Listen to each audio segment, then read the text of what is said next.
Hi everyone, it's going to be the yard site here on the Chet Adar. Oh, naturally this year it's Adar Bet, but Chet Adar of a great rabbi who lived reportedly 117 years old he was when he passed away. He passed away in English year 2017, only 7 years ago, so quite recently. He was born in the year 1900, Rabbi Zecharia Barashi.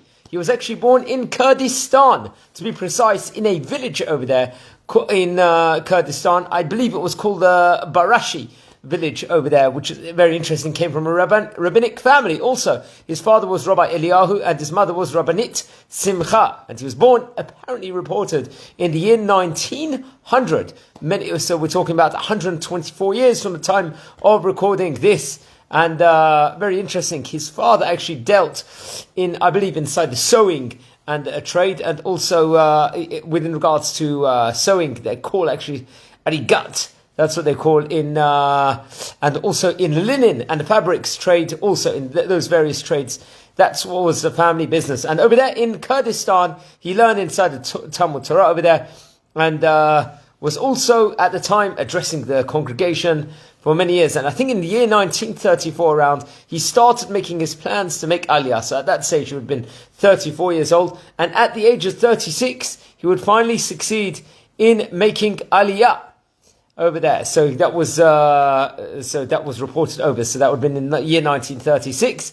Well, at that point in time, his wife, and the 3 young children, they moved to British Mandate of Palestine, naturally Israel, at the moment, forever.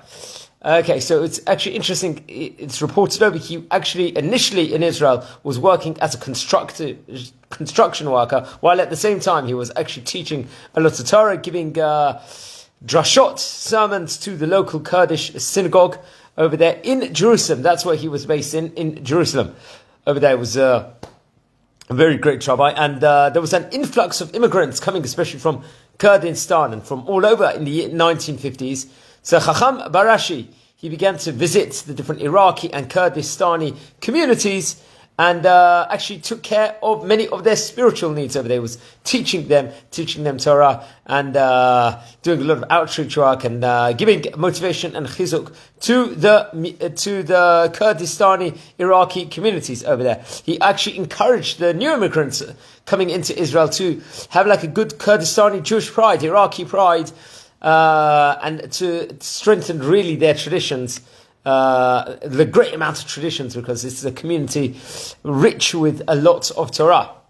And it's actually interesting, he was one of the founders of the National Association of Kurdish Jews in Israel, which was actually reported over to be a publisher of a journal on Jewish Kurdish affairs. And he worked for many years in the Jerusalem municipality education department. So it's actually very interesting. Only, I think it was 3 weeks ago, actually, I had the merit of doing a short clip with the current Minister of Education, who's in the Knesset, one of the leaders, one of the members of the Shas party in a Shas political mayor rally only a few weeks ago. I was over there, and he did a video blessing the soldiers, and we're talking among those topics. Here we are on Motzei Shabbat a few weeks later, talking about a great rabbi that actually worked there also. And according to the wide opinion, is that he was the oldest living Jew, and in Israel at the time when he passed away at the age of 117. It was reported over. And naturally, he from Kurdistan. He actually lived in the Baka neighborhood and was survived in 2017 at the time of recording. At the time of the article, there was an article published in the Times of Israel. So in 2017, at the time of passing away, he left 29 grandchildren and 72 great-grandchildren, and 24 great-great-grandchildren. This was at a time. We're talking about more than 7 years ago, so obviously a lot probably has changed. And he was buried in Jerusalem.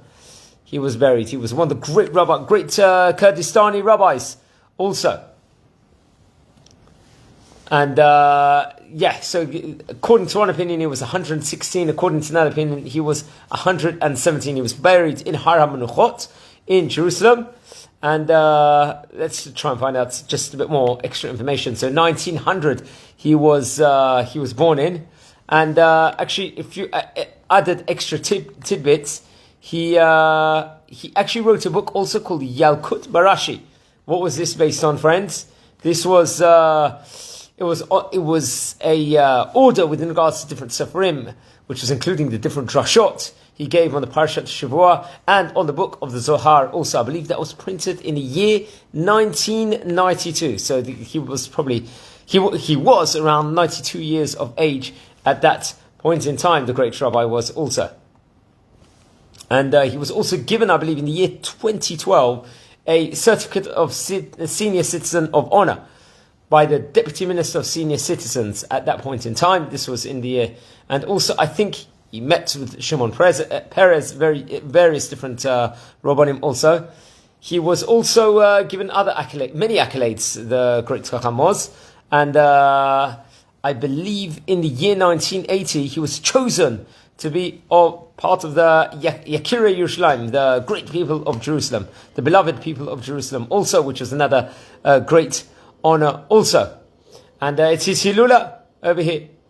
He here on 8th of Adar. So please light candles in his memory. Read more about him because there's a lot in English and in Hebrew within regards to this great Kurdistani rabbi.